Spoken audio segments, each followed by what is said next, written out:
Hello, people of Google Town. you are under attack from The Verge.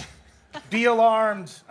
Hi, I'm Nilay. I'm the editor-in-chief of The Verge. We're here in the Google space. We're talking about what happened at CES on Verge Live. This is Bohn, Hello, the everybody. executive editor of The Verge. And Sara Dietschy is joining us. What's up? Notable YouTube sensation, Sara Dietschy is here. Well, that's nice. I'm trying. So we're in this room. We're in like the Google kitchen.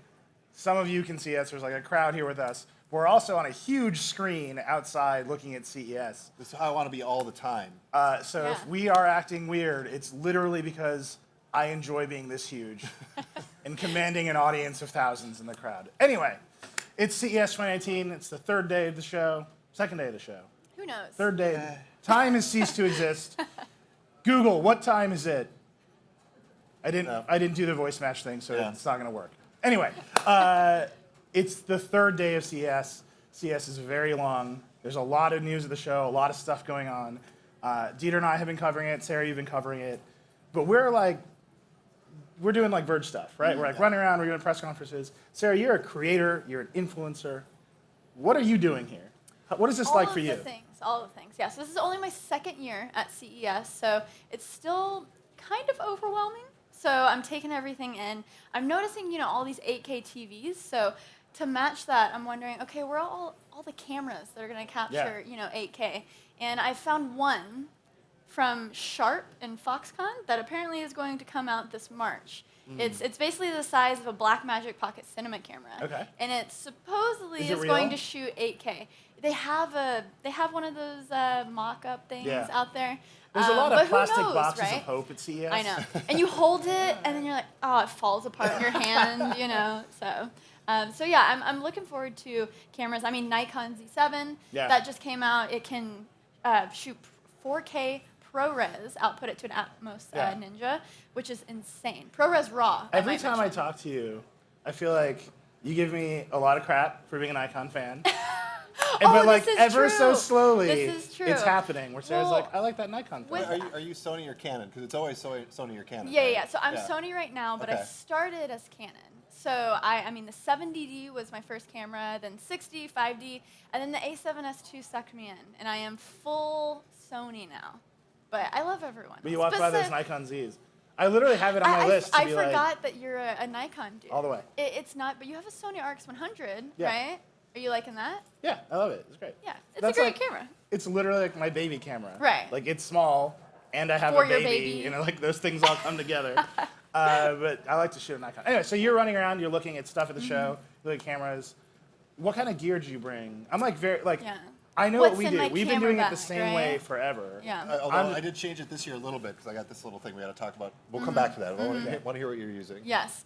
So basically, I brought all my Sony gear. Mm-hmm. I have a different setup for my podcast. So the only camera that can record, like DSLR or mirrorless, that can record over 30 minutes without you hitting the button again, is a Panasonic GH5. Yeah. So I have my podcast setup, which is 2 GH5s, some portable mics, and just a recorder. And then I'm out there on the floor running around with my A7 III. Yeah. So I actually no longer use my Sony A7S II that much. It's A7 III, 35 millimeter 1.4, and then also my 16 to 35 f4. So So they you're have like- they have some good Zeiss glass and You're like a war photographer out there. You got like a backpack full of like gear. elbowing people. You're like, "Let me see that wall." Exactly, the wall. Oh, Yeah. that Samsung wall though. Yeah. All right, so that's the next thing. So I was just TVs, curious. yeah. So what we do They're is everywhere. like we go to press events, we like have Right. meetings, or like do reporting. But you're like out there making stuff on the show floor. Are you doing like events and other crazy stuff? For sure. So I went to the Samsung press conference. I was a part of the whole pre-CES thing with Samsung and with the micro LEDs and their new 8K QLED TV, the 96-inch, 95-inch. I mean, that thing is crazy. And then, yeah, of course, you get the meetings and everyone's out here just... Yeah. Yeah. It's crazy town. Did you go see Yeah. T-Pain last night? I didn't, but I saw it on everyone's Instagram story. That's it. That's how I Yeah, experienced yeah. T-Pain I as was well. like, well, I'm going to bed, but looks like All right. people are having fun. So let's talk about some news from the show. I would say there's three categories of things happening at CES every year. It's how I always think about it. CES is first and foremost a show about TVs, which we can talk about in some detail Yeah. in a minute. But there's always news TVs at CES. The heartbeat of this show, if you don't know, the people out there in the village, listen to me. I'm going to tell you a truth. The heartbeat of the show is TV suppliers and like Best Buy buyers and Walmart buyers getting drunk and being like, I want you to sell my TV. And they're like, yes, we will put your TVs in the Best Buy Sony. With motion smoothing on. And I don't know why I have to have this meeting every year, but they do it, and it's a great time. So there's like new TVs. That's all stuff is really interesting. There's the wall. We got to talk about that. Then there's the computer side of CES. So like lots of new interesting laptops this year, which is super cool. Then there's like the camera stuff that sort of happens. And then there's where we are. We're sitting in the Google stage, the Google room. Lately, there's just a flood of assistant news, the big assistant platforms. So that's the stuff I want to talk about today and like get into it. Let's start with laptops, actually. Let's start wild. Is that wild? It's like Whoa, 10, crazy. 11 in the morning. Laptops. I want to talk Nilay. about some laptops. I know you've been like moving off the Mac lately. Yes. There's a bunch of new laptops here. It's been Tell, like, a where are you crazy going with your transition. laptop? Yes. So I haven't been keeping an eye on what's new the past few days, but I will say this past year I have used so many laptops. My main go-to was a 2017 MacBook Pro. And, you know, when they're like, oh, new processor, the Kaby Lake processor, I was just like, oh, new processor, it's probably the 8th gen, right? But then I was like, oh, wait, okay, this is just Kaby Lake. It's not, Yeah. it's still 7th gen. So when I started, using these PC laptops with not only the latest Intel processors, but also it had that dedicated graphics card in there, that was new to me, right? I'm just used to that Intel graphics card in the MacBook. So I'm constantly making which is great. Oh, no, Or this if look you're at this. if you're Scrolling using this Google Doc is like the best thing I've ever seen in my life. I will say, if you are a Final Cut user and you're in the Apple ecosystem, it works. Like, Yeah. good for you. I just do not like Final Cut. Yeah. So I'm a big Adobe Premiere user. So when I started to, test out these laptops, the Razer Blade 15, the Dell XPS, I was mind blown that my stuff was exporting in 5 minutes instead of 20 minutes. Yeah. And then we start getting into exporting hour-long video podcasts, which are an hour long, so that takes about 2.5 hours to export on my MacBook when I'm traveling, because I travel a lot. I have a desktop at home. But and then when I was exporting that in 20 to 30 minutes on these PC laptops, I was like, oh, and I don't have to use dongles on this either? I'm sold. So yeah, Razer Blade 15. I don't know if you know this, but Dell- Dieter is the mayor of Dongletown. I am. Oh, Yeah, so well what does that mean? What does that entail? It means that if you need a dongle, I absolutely You have have it it. in my bag Yeah. at all times. It's a I've lot. got like 30 of them. He also has opinions about dongles. Yeah. Can we talk about dongles? That's what we're here to do. Yeah. Anyway, hold on. I'm not letting you detour this into Okay, dongle talk. okay. So Dieter, Yeah. that's actually what Sarah's describing is actually super real. We're seeing a ton of innovation, particularly in PC laptops, particularly with NVIDIA, particularly with graphics.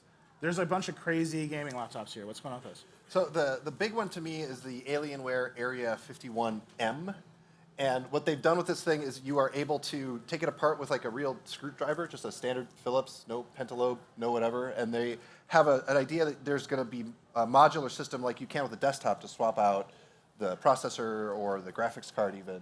And it's been a while since we've seen a good gaming laptop that's actually really truly upgradable. And we'll see if they can do it because like That's a big promise to be made. it's a big promise because like the future graphics card has to fit on whatever that module is. Yeah. And I will never buy this thing, but it's got a That's crazy. crazy laser light on the back, and Oh, I want to buy it now. yeah, I mean look at it just lights up. So it's a gaming laptop? It's a gaming laptop, yeah. But the amount of power that you can get in this thing is just Yeah. completely nuts. So I think what we're Yeah. seeing is like the big graphics cards are coming to mobile. Yep. Bizarrely, we're seeing Apple just like hold fast with what they're doing. But on the PC side, you're seeing big new form factors. You're seeing really interesting material design. So we're seeing Dan Seifert is sitting right there. His laptop is made of leather, which confuses everyone. Folio? Yeah, Yeah. it's great. I've been using that. You're seeing a lot of like kickstand design and like form factor innovation, and it's that explosion that's happening over there. I think drawing people like you. So then there's other laptops at the show. Dieter, do you want to talk about your word that you made up that I hate? I've made up a word. It's an important word that is going to become the standard word for referring to laptops that don't have a notch for their webcam, but instead have a little thing that sticks up. I'm going to let Dieter do this, but I want everyone to know that Dieter Bohn's idea is bad. Okay. It's called the Nega I Notch hate this idea. because it's a negative notch. It goes into negative space. You know, I like that. See? I like People that. of Google Town, rise up and destroy your oppressor. So the funny thing, You're like freaking out. this is great. Asus has a Nega Notch. Lenovo has a S940 a Yoga that has a Nega Notch that also has like a 2D display, so it curves just like the glass on your phone curves. The thing about the laptops here at CES is, we're still waiting for like the next gen of Intel, and we've seen a couple wacky form factors. There's somebody that made like a Surface clone, but it's like a full-on desktop thing. It's like this giant thing with a kickstand for some reason. But all the laptops, they solved all the little complaints that we've had about before. And the number one example of that is the XPS 13. They put the webcam Yeah. at the top. Yeah. So silly. Where it yeah, belongs. I have the XPS 15 9570, so I'm like, not taking calls on this. 'Cause Yeah. When you're typing, you literally see your fingers going up. It's a lot. It is I a like lot, that it took Dell 2 years to be like, that's bad. Yeah. Yeah. That's a bad idea. But at least they're taking feedback Yeah. slowly. So that's the Windows side, and I wanted to bring it up early, just get it out of the way, because what is happening here with laptops is so much more interesting than where we have classically talked about what's happening with interesting laptops. It's all on the Windows side, it's all on the high power side, and it is very bizarrely on the sort of like material design side. Like, what are these things made of is changing super fast. So that's a big trend we've seen at CES, a lot of power in these laptops. The other trend we're seeing at CES, gotta talk about it, is 8K. It's like super real. Everywhere. My read on 8K is when the number goes up one, like when the companies start talking about the next number up, it means that the previous ecosystem is like you can buy one now. It's ready for Right. 4K. Yeah. Like yeah. they figured it out. Like 4K HDR is there. You can pay Netflix some money. They will happily stream you some like 4K HDR content. That's Do not you guys true. make your videos in 4K? You're killing me. Some I'm of putting them. you on the spot. Well, no, because I only do very select videos in 4K. Yeah. Because the computers are there, great, the cameras are there, but I'm still waiting on, platforms like YouTube where it doesn't take forever to process. Yeah. Where when you're in a hotel in the Las Vegas Strip and you have to upload a 4K video, forget about it, Yeah. right? So that's why we don't, because we're always on the road. So it's like you have to have the entire infrastructure there. And so when we start talking about 8K, it's like, I'm not ready. Well, We're not ready. the other reason I'm worried about 8K is like we still don't have like full agreement on just like the codecs of how to stream 4K Right. like from YouTube. Like not everybody supports YouTube's 4K. Right. And so there's still a little bit of disagreement there. And like now we're moving on to 8K. I can't imagine what that fight's gonna look like. Oh, it's gonna be great. There's gonna be a standards body. Yeah. There's gonna be meetings. Love that. There's gonna be one rival faction. It's like Samsung, and Samsung probably, and then all the other companies Well, I do mean, another thing. Have you seen, their AI upscaling with the SD, the full HD, Yeah. the 4K? Yeah. I mean, that's cool. There's So a lot what's of your promises it made at CES about like what your eyes can see and what they can't That's see. true. Here's That's what true. my takeaway is. The problems you want solved is you want higher bandwidth to upload. Mm-hmm. You need AI to make sure that like the picture happens well Mm-hmm. in 8K. So where we're at is you need 8K AI plus I hate 5G. you. Is that how it goes? I hate you so much. Okay. Yeah. It's a lot of letters and a lot of Yeah, a numbers. lot of letters. It strikes mean- literally at my home. Yeah. That's where Foxconn is building its factory. Anyway,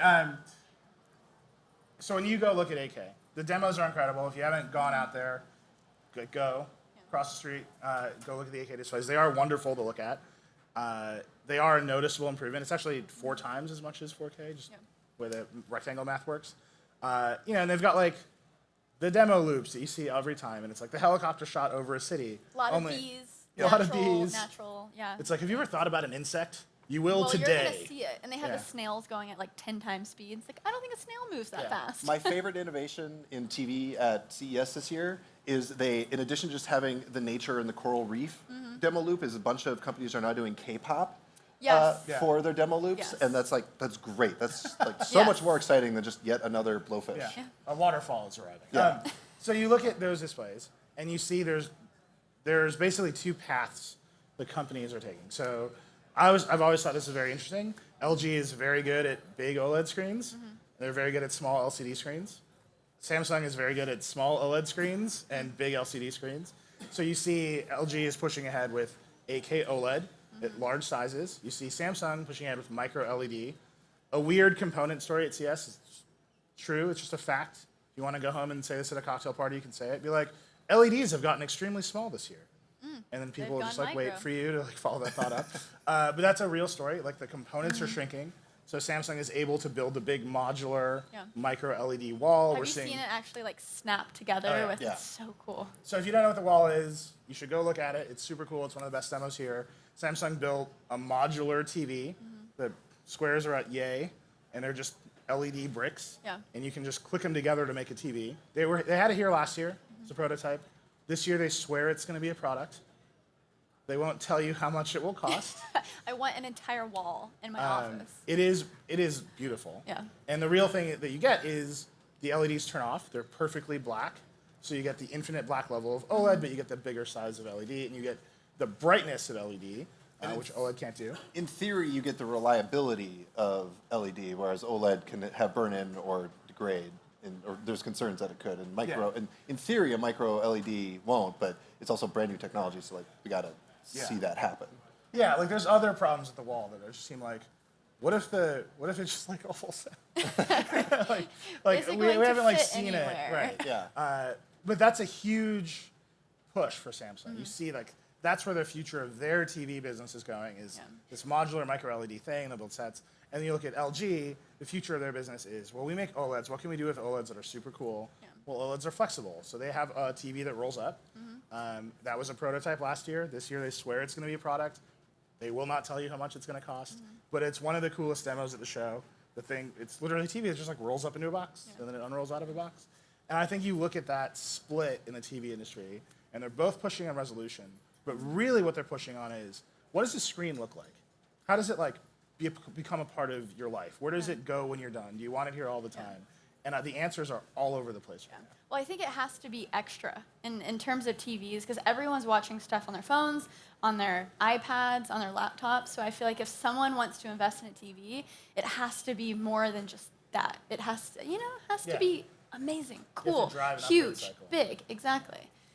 So the story of CES also for years has been the desperation of the TV companies to get you to buy a new TV.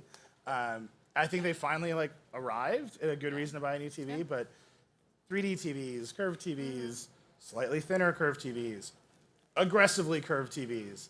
I don't think that convinced anybody to buy a new TV. I do think if you have $1,000 to spend right now, that like some of the best investment you can make with that money is a 4K HDR TV, maybe a soundbar. Like that will meaningfully upgrade your experience now, and there's a ton of content to screen. At the same time, they're all like, what about these 8K TVs? Right. And that split, I think, between what the consumers are about to adopt in like a big critical way and what the industry wants to do is like very real. Yeah. I'm not as concerned with the curved TVs, but have you seen the curved display, the 49-inch Yeah. LG one? Yeah. It's huge. Now Yeah. I want to see like a video premiere timeline on that. How many you know? monitors do you roll with when you like, use So I do use a LG ultrawide at my office, but then when I'm traveling, just Dell XPS or my MacBook, and so that's why when I'm in New York, I want like the biggest, craziest setup possible. So I'm interested in that 49-inch LG ultrawide. Yeah. And then, Dieter, the other big story, obviously, is the TV makers all announced their new TVs. And who was involved in that announcement? Completely surprising, not usually part of CS. Yeah. Apple is in all the big TV announcements this year. So you can get Apple iTunes app on Samsung TVs. It has no tunes in it. No tunes. Well, Very I mean, confusing. theoretically, there's like soundtracks to movies that you watch in the iTunes app. Sure. Sure. And then AirPlay 2 is coming to LG, Vizio, and Samsung. Yeah. Or Sony TVs. And the amount of cognitive dissonance when you start thinking about the details of what's going to happen with this is just like Apple is making sure that its AirPlay 2 standard and HomeKit can work on an Android OS TV. Yep. It or Samsung or somebody is making a Tizen version of iTunes. Yeah. And so it all came as a complete surprise. And it was surprising to me for two reasons. One, like the cognitive dissonance thing. But two, like this is CES, which is the place where we go to have standards fights. Yeah. This is the place where we argue about HD, DVD versus Blu-ray. Yeah. We could argue about Betamax versus VHS way back in the day. We argue about HDR10 versus Dolby Vision. And there's like nobody arguing. They're just like, yeah, sure. Apple wants to Everything's play. working. That's Come a good on, point. come on and put it on Everyone's there. Everyone wants to like just do it, and it was completely shocking. Yeah. It's also shocking because Apple usually sits CES out. They'll Right. troll from the distance, and they literally have that billboard, you know, but they won't actually be here, and they're not here. There's not like an Apple booth. Well, because I but- think a lot of these TV companies, they need content. They need the Yeah. 4K, 8K content. Yeah. And then a lot of these tech companies, they're essentially becoming media companies. So I think Apple's thinking in the back of their mind, oh, well, we have some original content coming. We need that to be everywhere. So automatically with all those announcements, you have that content on all these TVs. Yeah, but if you think about Apple as a company, they're like closed ecosystem, their platforms, what they want to do. These announcements here, AirPlay and HomeKit are running on Android. It's running on Tizen. It's running on Vizio's Cast system, which is based on Google Cast, and it's running on LG's WebOS. That's Apple supporting 4 different operating systems it doesn't own. That is very like abnormal in our industry. I would say the first day of CS, like tech Twitter was basically just like one big therapy session. Like everything I relied on is no longer like reliable. And I think it's exactly what you're saying, which is the tech companies are becoming content companies. The carriers are becoming content companies. Like AT&T owns Warner Media. That's a big deal. They need scale. They need to show that to people. And rather than make a TV, which is what I think people expected Apple to do for years, they've come to the industry and said, can we just like have a piece of what you're doing? And the industry is like in a really weird split. Like 3 of the platforms, they get AirPlay 2 and HomeKit. And then Samsung has the iTunes app. Nobody else has the app. They have AirPlay 2, and they don't have HomeKit. But hear me out. This is real. Samsung is integrating iTunes with Bixby, which is the stunner news of the show. Yeah. And so, like, why did these deals get made this way? It's not. Why? It's absolutely not the stunner news of the show. But why do these deals get made this way? Yeah. And I think when Apple does launch that content service, I think you're going to see apps come to all of these platforms in a big Definitely. way because people are going to need to stream that stuff, and they're not going to want to fling it from their phone. So let me ask you this question about TVs.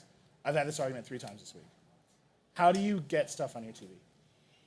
So I don't want to sound like I'm shilling because I did some SpawnCon for Samsung Yeah, TV. put that out of your brain. Yes, so disclosure, but I literally have 3 Samsung TVs. So I have Okay. one in my office, 2 at home, and I just use the smart TV apps. I mean, Okay. I have an Apple TV. If I need to AirPlay something, I have friends over, oh, look at these pictures, throw it up on the TV. But I have my Netflix app, my Amazon app. So you're using the built-in operating system. Exactly. So I'm actually using those smart TV features, and that's what I use. I am a mix of. I can't use my smart TV features because I have a Vizio and it's terrible. Their smart TV is just bad. People in the Vizio people on the outside are like, Yeah, but the good thing about it is it supports Cast natively, so I use Cast a Okay. bunch. Yeah. So that's good. And then we have an Apple TV. Yeah. And so we'll if we want to browse together to decide on what we'll watch, we'll use that. Otherwise, I'll just cast it from my phone. Yeah. Apple is good for browsing. Yeah. Yeah. So the reason I asked this question, you just hear that split, right? Like half is I'm using the native applications on this TV. I'm like browsing. It's a lean back experience. My friends and family are with me. Yeah. If you have friends and family, maybe you're just like alone. You're just like living that life. And then the other half is I'm looking at something on my phone and I want to see it over there. And I think the industry has not decided at all which one of those 2 things is more important, right? They haven't decided, should you browse and look for content and search? It's easier to type on your phone and then send it to the TV. Or should you click around on a D-pad and then type in your Netflix password this way, which I do all the time. Is that the right move? Well, there's a third option, which is should I just yell at the room and ask to watch something? Right. Yeah. Right. Good segue. I mean, That's where we were going. Do you guys use that? Do you use the Apple TV? Hey Siri, play blah blah. No, it needs- never. Yeah. Yeah. I'm gonna just ask. But I do have, I have a Sony Android TV. I've got a Google Home Hub, and that works great. Yeah. It works, and this is another big theme of the show. A bunch of stuff that kind of didn't work last year is starting to work together in better ways. So the idea that I can just be like, hey, play Netflix on this TV and it lights up and starts, or I'm like, play some music on this TV and it just lights up and work. I think that is really interesting. I do think there's a massive discoverability problem there because you can't browse TV with your voice. Right. So you can't be like, I need to watch something, just guess, and then something happens. So there's this mix. And I don't think we've decided where the TV interface is going to land. But this assistant stuff is starting to work in big ways. And you're also seeing all of the TV companies, they all support, even the big Samsung news is they now support Google Assistant and Alexa next to Bixby on their TVs. Well, yeah. You're seeing LG does Google Assistant next to the Alexa integration. Sony runs Android, supports Alexa. So you're seeing this like move towards everything has to support everything, which is the other big theme I wanted to ask you about, Dieter. You've met with all the assistant companies here. You've talked to a lot of folks. You've talked to a lot of vendors. What's the story with assistants at CES? It's just what you said. Like everything is basically working with everything, and it turns out like that's what we all want. We want to be able to just use whatever assistant we prefer. But once you get into the details of what does it mean to have both Google Assistant and Alexa and I don't know Cortana and Bixby on a single thing, it can get really complicated really fast. And there's no better example of that than the demo that we saw of Google Assistant working on Sonos. Yeah. So it works. It works really well. Everything's great. And say, hey, Google, and get the alarms and play your music from sources that Google Assistant supports. And all that's great. But you can't have both active on a single speaker at the same time. Do you think people want that?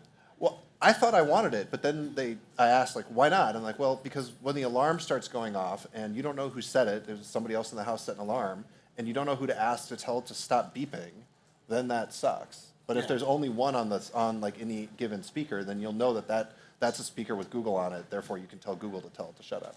Yeah. Yeah. But what you can do with Sonos is really weird. Is you can have one Sonos speaker running the assistant, you can have another one running Alexa, and then if the alarm goes off, you're like still as confused. You just run up to it and hit the button. It's like stop this. Just don't set alarms. So you're seeing the assistants go everywhere. They're in every form factor. So I'm very interested. What's your favorite form factor? Where do you think the mics and speakers should go? Were the what speakers? The mics and the speakers. Oh, the mic. for Oh, assistants. goodness. I will say I'm ready for everyone else to decide. So Yeah. basically, the You're only gonna outsource this assistant? yes. The only way that I really use voice in my daily life is to maybe just send a quick message on my phone, and then also using Alexa to turn on my lights. So I have Philips Hues all over my apartment, and so that's super easy and that's helpful. But I think a lot of this stuff right now is just it's exciting, but it's not 100% necessary. So Yeah. I'm ready for everyone else to like test it out, see what happens. But right now, really, the lights thing is the only thing that that did save me a trip to get up Yeah. and hit that switch. I find it to be like very addictive. Like you get one smart plug, and you're like, Yeah. I should have two smart plugs. Exactly. And then you're Exactly. like, what is my Yeah. microwave doing? It doesn't understand a word. And like, it's like literally like Yeah. I should get another one of these. Yeah. And like And it's still like all of a a sudden, party everyone in your trick family too, is like, 'cause none of the light switches people- do what I expect. Yeah. Because like you've set them to be on all the time. Yeah, Like but it's very impressive when it all works, and you're just like, hey, Yeah. blah blah blah. But I turn feel like on- yeah. impressive when it all works as a consumer experience is like, you can't Yeah. sell that to people. That's You're like, true. if this works, you're gonna be really impressed. Let me try it like 5 times Right, first. Like, right. Just you wait out there. I'm Yeah. setting up a routine. Yeah. So if you walk around the show floor, you will see the big question here is where do the mics and speakers go?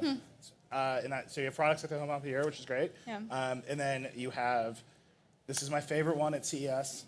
It worries me, but First Alert, this smoke detector company, has a smoke detector that has mics and speakers for Alexa and the assistant that can play Bluetooth music. It's like a mesh router. What? And I'm kind of like, I think you should focus. Yeah, Like, on just- your one just job. detect the smoke. You have Like one you're job. good. Like just laser in on whether there is Wow. smoke or not. Yeah. I'll tell you where they don't go. Yeah.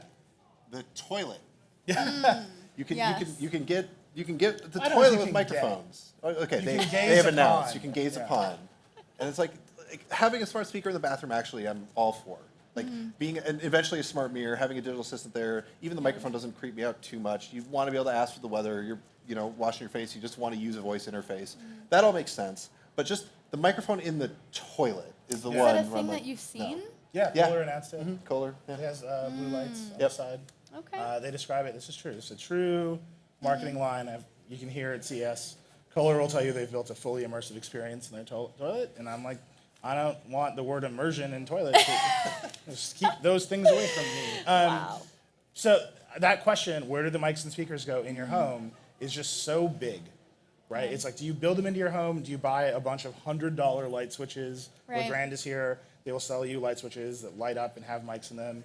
Do you buy the Brilliant Control, which integrates with all the platforms now, which is basically a big screen that you put in the wall. It's like a tablet. Like, do you want to install a small ARM tablet in your wall forever? Like, that's like a big question. And then I think the question that the Home Hub asked, the Echo Show asked, do you want a screen on that voice assistant device? And my answer, very clearly, looking at everything at CES, is I definitely want a screen. Like when I talk, I want to see that it knows what I'm saying. I want some visual feedback. And often what I want to do is walk up to it and just like stop the music without having to talk at all. And so you get this like multi-device. Versatility, And that to me is, I think you're seeing the mics and speakers go everywhere. But what the big platforms are doing is they're building the devices with screens and they're like owning that screen experience because it's the new thing. And I think that to me is where it's going. Did you see the little Lenovo clock? Yeah, it's out there on the little wall. You can look at it. It's very, very cute. Yeah. It does the thing where when the alarm is going to go off, the clock starts lighting up a little bit more and more and more right before the alarm happens. So like that little bit of light might wake you up before you actually have to hit the Would snooze not button. wake me up. Yeah. I need the loudest sound Yeah. possible. Definitely when I was in law school, I bought an alarm clock that shook my bed to wake me up. That makes sense. I don't think there's a Google Assistant enabled product that does that. But But like 4 years ago at CES, my favorite thing was an alarm clock on wheels. And it would you'd start have to chase beeping, it. and if you'd hit snooze once, it'd be fine. But then on the second snooze, it would just go running off in the room and just start randomly driving around the room. That's amazing. Yeah. And then speaking of displays, Google handed this to us. There's one stick on it. The idea that the Assistant will have multiple endpoints is super interesting. So this is a little e-ink display. Right now it's showing the weather. Google insists that it works. I feel like I'm going to break it if I keep touching it because it's a prototype. But here's a little e-ink display that connects to the Google Cloud ecosystem, and you can speak to the Assistant and get small amounts of information in other places in your home. And you're seeing that vision of ambient computing suddenly hit all these endpoints. So you have a relationship with the cloud. Yeah. That's just a sentence I said. And then that, I was out late last night. People of Google Town, the cloud is watching you. She's like, the Google person's like, stop it. Anyway, so you have a relationship with a big cloud service in your life. You have a relationship with an AI. And then instead of a big local computing device here, that AI has like touch points back into your life. Yeah. And there's like the glimmer of that happening here, but like not quite yet. The thing that I'm seeing here, you keep asking, where does the microphone go? Where does the microphone go? And like that question is getting increasingly less interesting because it's just going to be somewhere. Like you can buy a lighter adapter. You plug into the lighter thing in your car, and that'll like turn on the Assistant. Or you can get one for Alexa eventually when they start selling it and stop offering it in a preview. Auto. Yeah, the Echo Auto. It's in the beta or whatever. I don't know. But like there's going to be a microphone around, right? Yeah. Like, and where it is eventually doesn't matter because the whole idea of ambient computing is you stop thinking about I'm talking to this laptop or this phone or that screen on the wall. You just sort of say a thing to the world. You pronounce what you want, right? And then And the cloud gives it to you. And the cloud gives it to you. Yeah. I feel like we've come really, that's like both very futuristic and very backwards looking as a society.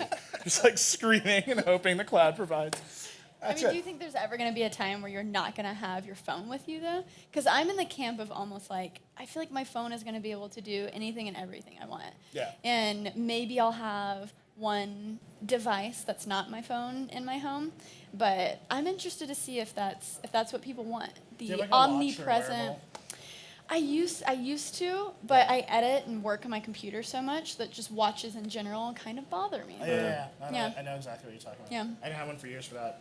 I got this one, it's the Apple Watch, with the intention that I would like leave my phone behind Right. and like do this. Right. And I'm like, this is super great for one thing, which is walkie-talkie mode with my wife. Yes.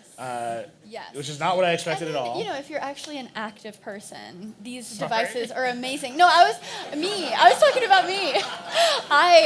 I don't work I got out. so roasted in front of like 10,000 people at the Google Town. I'm saying wearables are really great for people Wow. unlike me who work out. So if I worked out more and I was more You're trying to turn that on active, yourself. I would probably wear Well, like a it's watch. New Year, Sarah. Maybe you, me, can like change it up a little Good, bit. Nilay. Let's do it. We'll I'm put gonna our watches tracking on my and we'll steps. go run. I'm gonna walkie-talkie my wife and tell her my self-esteem has been destroyed sorry. live in Google Town. I'm kidding. Well, so I wonder that question too. Like, can you just walk around your house, have these ambient computing? Right. When you need to have the control, you're like boop boop boop. Right. To me, like I tried it. Like that literally is the thing I wanted to have happen, and it turns out like I need to look at a bigger screen all of the time. Yeah. Right? Like even just like replying to a text message, like you're like, I need to say something other than sure, period, which is a very terse way to reply to someone. It's like, what's wrong? Yeah, it's like, I don't like you anymore. And you're like sitting here drawing the letters. Like, you need to go to that other screen. I think so. You're seeing that phone adoption curve just like hit its plateau. Yeah. Like, that's the news in phones. Everybody has a great smartphone. The refresh cycles are longer. And I think you're seeing that consumer interest go to, I want my phone to be a targeted experience that does the things I need it to do. And the rest of the time I want to talk to assistants. Yeah. So Dieter, you spent time with the Google folks, with the Amazon folks. Yep. Google is doing a bunch of stuff here. Do you want to kind of like run through? It's a lot. So There's like, I'm not going to remember everything because there's Yeah. like dozens of announcements, or well over a dozen. So to me, the splashiest thing is interpreter mode on the Home Hub, which lets you do auto translation. And the thing that's nicer about it than what they've had before, like the Pixel Buds, is it will just sit there and listen and translate whoever is speaking, and it figures it out by you know which language is being spoken. So you don't have to like hit a button and wait and blah blah blah. It's a little bit more natural.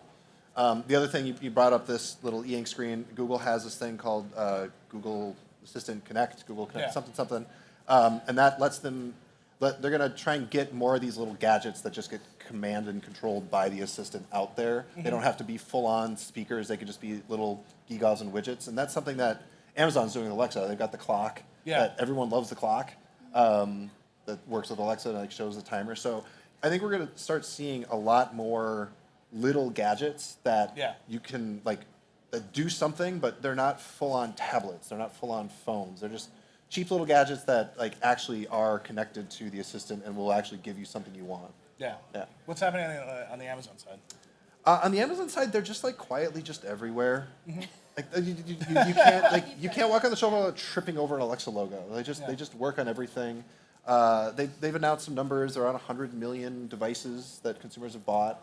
They actually announced numbers on the Fire TV 2. It's like 30 million, I think, for that. Do you know who They're just who everywhere. talks to me about the Fire TV the most? Is my older aunties who want to pirate stuff. What? It's like super real because you can run Kodi on it. So like the cheapest way to get Kodi on your TV is to like sideload it onto a Fire TV stick. And so like I'm at home for the holidays and they're like, let me tell you about Bollywood Pride. And it's like, Wow. I strongly suspect that a lot of that 30 million is driven by a user base that no one would ever suspect, which is like bootleg Indian aunties like throwing There Kodi you on go, Fire sticks. But no, the big thing is like, you know, coming to CES, I assumed the story would be Google versus Alexa, who will win? And it just turns out everyone's kind of starting to support everything, and it's fine. And then it comes down to an actual discussion of like which one of those assistants is better, because like you're going to have access to both of them. Like without even meaning to, you're going to end up buying devices that support these things. Yeah, I interviewed the CEO of August, which is a smart lock company, Jason Johnson. He's great, very smart. He started August 6 years ago, and the technology revolution that he was like taking advantage of when he started his lock company was Bluetooth 4.0, which is very nerdy, very wonky. And he's like, look, previous to BLE existing, every Bluetooth device had to get paired, right? So if you wanted to use Bluetooth, you had to like open your phone, do the pairing. With BLE, I can send you an off key. My app can see that lock. The user never has to pair. That's why we built this smart lock. And like, if you think 6 years ago, these assistants didn't exist. They were just like dreams in like various engineers' eyes. And he's like, I'm gonna build a smart lock because of a Bluetooth technology protocol change. Now he's like, that exists, it's real. The thing that I'm hearing is consumers don't want to choose, right? They don't want to live in an all Google ecosystem. They don't want to live in Apple's walled garden. They don't want to live in an all Amazon ecosystem. They want this like wide set of choices. They want the best product. So I have to support everything just to address the whole market. And then you're seeing all these little vendors at the show make that same calculation. It's not worth it to get locked into one thing. I think this is my joke. Every year at CES, I'm saying this directly to Joanna Stern, who makes fun of me for saying this every year. Like gadgets are back, right? And like this is a quiet year for gadgets at CES, but you're seeing that change in where they belong, what they do. So 2 years ago, or 10 years ago, you had PCs, you had Macs. Gadgets were like USB enabled. That was the thing that happened. Like everything got a USB port. You could plug it into your Mac, and you'd be like, "What happens now?" A couple years later, the USB port gets removed. Peace, Rest in peace. R.I.P. And that connection to the computing device becomes like Wi-Fi and Bluetooth, right? So everything is a cloud service instead of a USB connection to your computer. You have a thing, it talks to the cloud talks to your phone. That's the peripheral explosion that we saw for years and years. That, I think, is changing one more time. You're getting these the Assistant Connect chips, the Alexa Connect chips, where you build a clock. It talks to a cloud service that's actually an intelligent AI, and it becomes an endpoint. As that stuff gets cheaper, I think we're just going to see so many more gadgets. Yeah. Like that clock is a gadget. This thing is just a little silly gadget. And the history of gadgets is like, I spend a lot of time screwing with them, and they don't really work, and they don't go anyplace.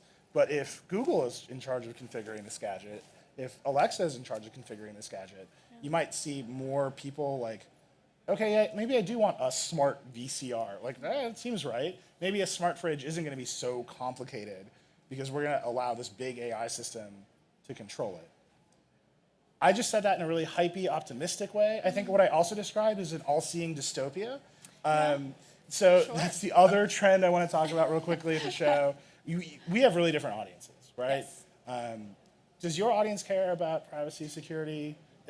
That's what I hear from our audience all the time. Like, Yes. talk about tracking. I think it's to a certain degree. I think people have accepted it to a certain degree. Like me, everything's out there, whatever. But where I draw the line was The solution to our privacy problem is that everyone just needs to be a YouTube influencer. Yeah. As long as everyone's a YouTube influencer, we're fine. No. I People think of Earth. I think people have. It's just exhausting to be worried about it, I guess. Yeah. But where I guess my line is maybe I don't want a Facebook portal in my kitchen.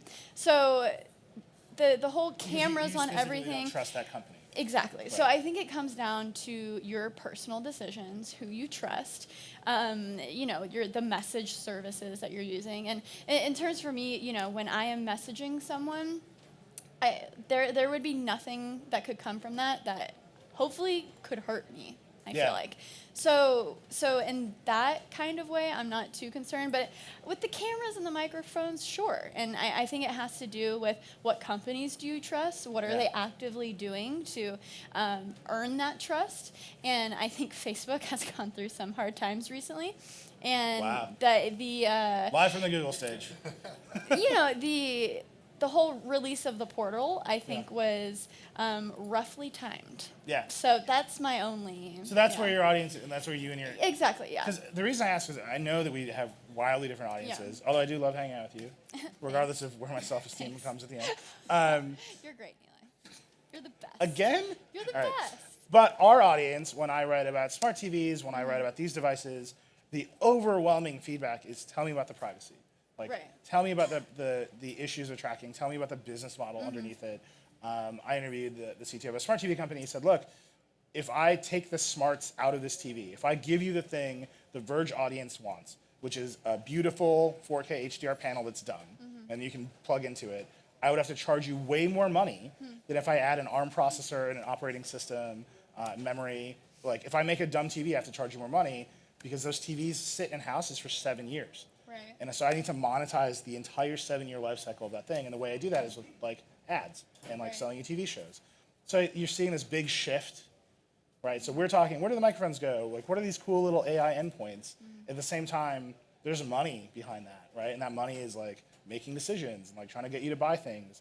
That consumer experience flow of at what point in just like walking into my house and asking for the lights to turn on, am I gonna get like a sell? Or am I going to get an ad? Or am I going to get someone else's suggestion of what I should do? I think that is still wide open. Like, no one knows. Well, I think,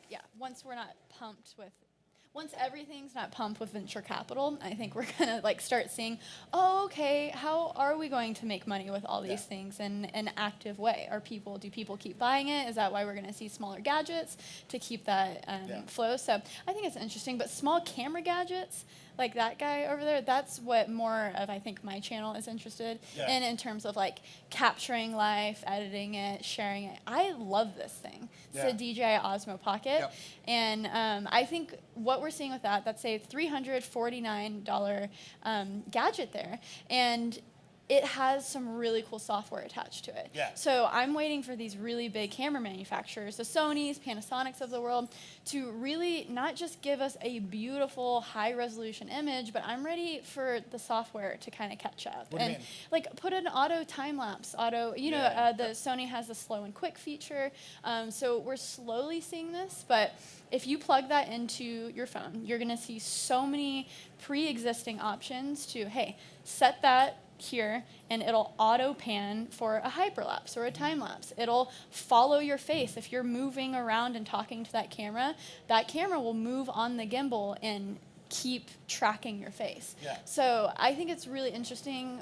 The next step we'll be heading in is cameras and software. How can they work together? And that's what I'm really excited about. Yeah. Yeah.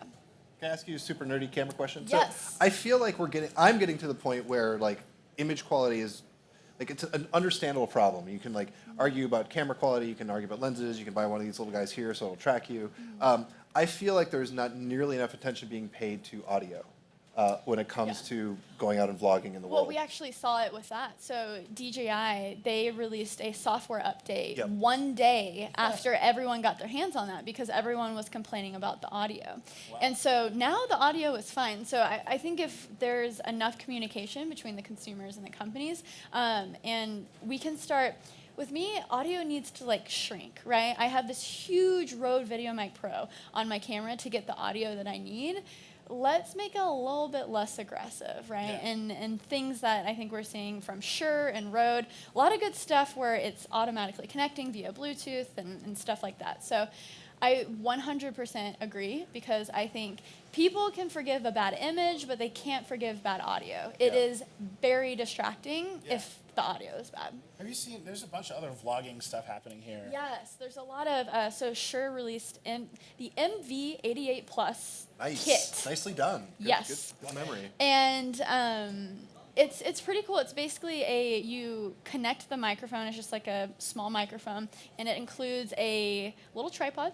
And so you put your phone in it, connect the microphone directly, and again, they have software attached to it to where you can narrow the focus of what. So if you're in the busy show hall of CES, you can kind of like drown out all the noise. Yeah. It has a podcast setting. It has a guitar setting. So if you want to, record a little music video, you can tune that mic to the specific setting.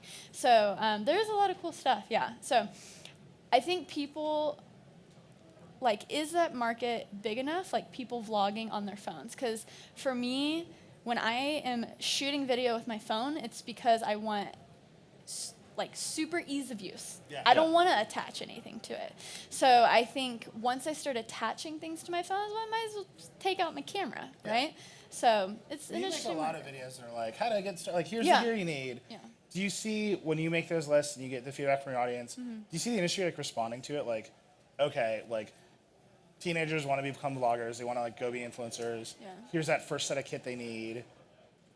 Like, is the market actually doing that, or are they just like, here's some LEDs in a box, it's a light, right? Right. Is it intelligently thought out as like delivering? Right. I think we're going to see, hopefully we'll see that thought process improve. Hopefully people aren't coming at it in the, I want to be an influencer. Hopefully they're coming at it in, I want to be a video maker. I want to be Yeah. a photographer. I want to be a travel person or something. So hopefully people have more narrow focus than being an influencer, because then you can really target what you need, right? Yeah. Is audio more important? Do you want to do a podcast and Do you explore think some cool these things? little gadgets like that connects to a phone, obviously, like on a computer. Is it gonna? Do you think they should be cloud connected? Like that thing should just stream right away, and then you can like edit and like. I feel That seems like a big DJI question. That stuff is already going to servers in China. So Yeah. Yeah. Wow. sure. Wow. This is great. It's like very refreshing. I mean, for me, the question is, what should the ramp look like? Because everybody can Right. just start with their phone, and then they're like, I want this to be a little bit better. And then is that next step like attaching a thing to a phone, or is it buying like Yeah. a super cheap standalone camera? And we haven't. There's a bunch of different answers, and there's not like I a think that's a big standard sort of question. ramp up path. Yeah. You know, Sony's gonna put a mic jack on the RX 100. Oh And- my God. Yeah. And then that's gonna I- happen this year, right? exactly. The Mark 8 or whatever will like have it. And Yeah. It's never going to happen. They're never going to do it. Because if the Sony A6000 line didn't exist, that headphone jack would have been on it 5 years ago. I feel like when that does happen, like we should just we should have like an emergency live stream. Yes. I feel like it happened. And a party. It's mostly what Sarah and I talk about all the time. Put a headphone jack on RX100. All right, we have about 10 minutes left. I mean, my producer is telling me we're gonna do something. We're gonna let you Dangerous. participate. It's question time. You want to raise your hand This and is ask us a exciting. question? I'm always terrified. Yeah. What happened to bots? The bots. Yeah. What happened to bots? Supposed to be everywhere, and they're supposed to message up for everything, and now, Ooh. hi there. Yeah, Well, there's a bot right there. you My are a bot great bot. 5,000 just rolled up on you. Yeah, so it was like 2 years ago that everyone announced that Yeah. they had their own bot, and like every company can use that to make another bot that will talk to the consumer for you, and I haven't seen anything from that. I have a guess. So the question is like, what happened to chatbots? Like you're supposed to, we be chatting with bots all the time, and they do stuff for us and whatever. One, it was overhyped. Two, it turns out that they ended up being everywhere. They just turned into like phone trees. You like call somebody, and then all your automatic stuff is there. And a lot of those like customer service interactions when you like go to a website and do a chat, that's all bots. So it stopped being hyped and just became like an invisible part of the infrastructure.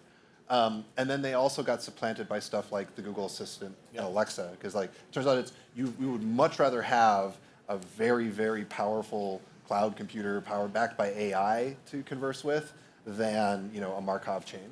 Yeah. So I agree with Dieter. I do think there's a thing happening that no one is paying a lot of attention to, which is the AIs are starting to talk to each other. So I have like a Cavo remote at my house, which like has a voice assistant in it. And I can be like, hey, Google, tell Cavo to do this. And then Google will be like, hold on, I'm getting Cavo. And then a different robot voice is like, I'm changing the channel. And that is crazy. Like, it feels like they're all in a room together. And Google's like, Cavo, like, wake up, dog. Like, like, where you at? Like, dude's like looking at you. That stuff, I think the engineering side of it, so what you saw announced in the bot explosion, Casey Newton wrote a bunch about this, was Facebook is like, everyone is gonna, instead of using the internet, they're gonna like command line in Messenger. Google's like, everyone's gonna use one of our 95 messaging apps, and they're gonna like command line things to it. That didn't take, I think people don't want a robot to like enter their conversations with a friend and be like, you're talking about a restaurant? Like, I have some ideas for you. Like, that's extremely... That's clippy. Yeah. It's like super intelligent, hyper AI clippy. Yeah. Don't want that. But I think so the user experience, I think, quickly went sideways. Like, people don't want that. The engineering work to like make that happen is still there. It's still like ongoing. That like industry learned a lot. And then you get something like Google Duplex, where they're like, actually, what you want the bot to do is call other people on your behalf. Like, maybe you don't want to talk to a bot, but you want to make a hair appointment, and so like the robot will call, and then you have, Hopefully, eventually, the salon will also have a bot to take that call. yeah. I mean, it's like Turtles all the way down, Yeah. right? Like eventually he'll be like flanked by robots everywhere, and they will all just be interacting on your behalf. I don't know what you will be doing during that time, but so the question with bots is, I think the user experience story that they sold didn't go anywhere. The engineering work, the ideas, the algorithms, the AI, that stuff absolutely went everywhere, and it's in more places than you can think, particularly as you talk about these assistants. Other questions? We're here for you. Between last year and this year, are you guys like disappointed that someone didn't follow up on some good hype they had, like a company or a service or a product? Actually, this year, so I'm not disappointed by it. This year, I'm heartened by it. Usually we see nonsense. It's fine. But last year, what were we excited about? We were excited about in-display fingerprint sensors on phones. We were excited about the wall TV. We gave it an award last year. We were excited about rollable TVs. This year, if you're mostly in China, like you can definitely get a phone with an in-display fingerprint sensor.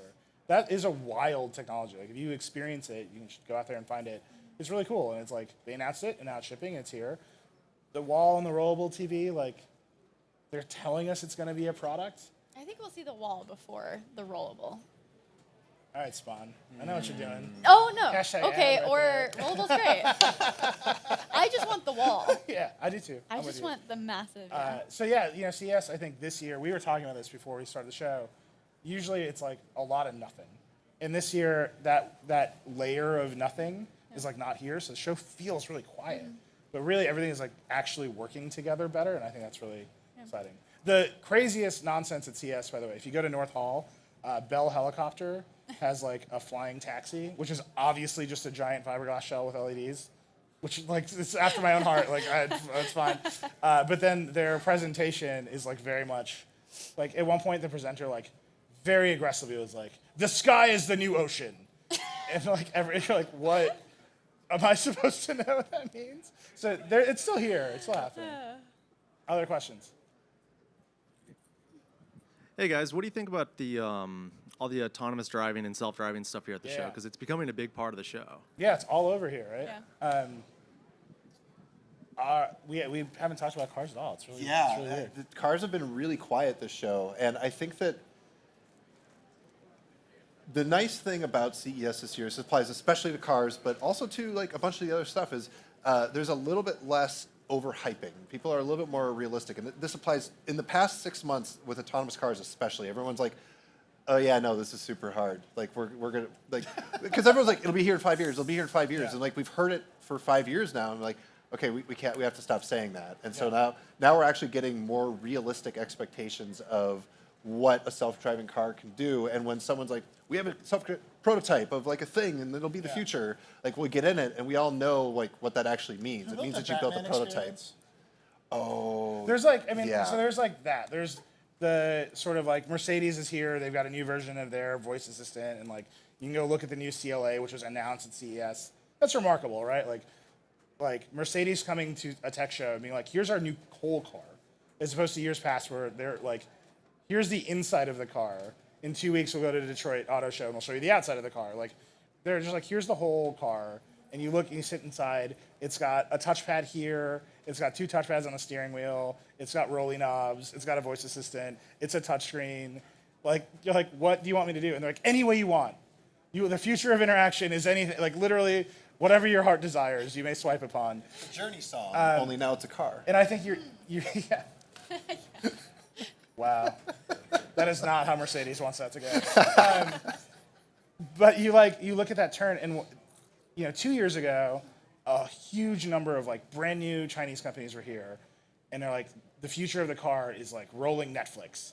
Like you're gonna get in this self-driving car, and like you'll be targeted by ads and content, and like the car will drive itself to work, and you will be immersed in a sea of entertainment. And it turns out getting the car to drive itself is really hard. It turns out for a lot of those companies, building one car proved to be an existential challenge, so they like went away. And then it turns out like we don't know what people want to do in those cars when they're driving themselves. Right now, what they want to do is pay very close attention to the robot. Yeah. Right? That's like fundamentally like, is this cool? And I was talking to one of our reporters, like, there's a big gap between how aggressive you want the car to be, how aggressive it is, and then how cautious it is. So, right, we made a video. Waymo's self-driving taxis are running in Arizona. They're very safe, like as they should be. And so, like our reporter's sitting there, being like, "I would have turned left then. I would have turned left then. I would have just gunned it, gone right then." And the robot's like, "I'm gonna keep you safe." But if the robot is as aggressive as me in the car, like I don't think people will take it. We're all going to die for sure. Yeah, like, I've grown up a little bit. I once crashed a Mustang into a bank. That's just a fact about me that you can know. Wow. Next time on the Verge. Growing up in Racine, Wisconsin was a very boring time. So we did what we could. But I think right now it's like you don't know how aggressive you want those cars to be. So you're looking around here, you're seeing a bunch of LiDAR suppliers, you're seeing a bunch of component suppliers, you're seeing a bunch of like test drives of cars, but no one knows how aggressive should this car be when it drives itself. How much do you not want to pay attention to it driving? And then what do you want to do? So I think, like Dieter said, it's a strange moment. Yeah. It's an inflection point where everything seems harder. It's a cliche, but I think of it like self-driving cars as toddlers when they just manage to walk and grab stuff. And so you're like, huh? You're just watching them and seeing what they're going to break, only instead of being adorable little humans, they're, it's 2-ton machines that can kill everybody. It's an F-150. Yeah. All right, we have time for one more question. Over here. Hey, thank you. So with TV manufacturers pushing like 8K TVs pretty hardly this year, as you guys said, there's still no consensus around like what codecs to use for a 4K live broadcast. It's incredibly difficult to Yeah. even find like a 4K live broadcast, even like a good 1080p live broadcast. Do you think like this push for 8K kind of just further confuses the market, or do you think it's good for the market in a way? So I actually am weirdly chill about it. In previous years, you'd come to CES and a TV company would tell you, if you don't get a curved TV, you suck, your life sucks, your whole family is going to abandon you. If you don't get a 3D TV, you're a worthless human being. That was a weird year for LG. Yeah, yeah. And they did that a little bit with 4K, but with 8K this year, I don't get the vibe from any of these companies that like, if you don't get 8K right now, you're behind the times, or it's more aspirational. It's more like, yeah, we'll figure this out. This is pretty cool. Like, look at it. And that's way less of a pressure sell than in previous years. And so the problems with 8K, will we have content for it? Will we actually have fast enough internet to stream to it? You know, blah, blah, blah, blah, blah. Like, that'll come in 3 years, and we'll have the fight again, just like we had it with 4K, just like we had it with HDR or I mean, you know, we're having HD it right now with TVD. HDR, right? Yeah. Like, Samsung supports HDR10 plus. Everyone else does Vision. The movie studios don't support HDR10 plus. So like, it's happening right now at the mass consumer place.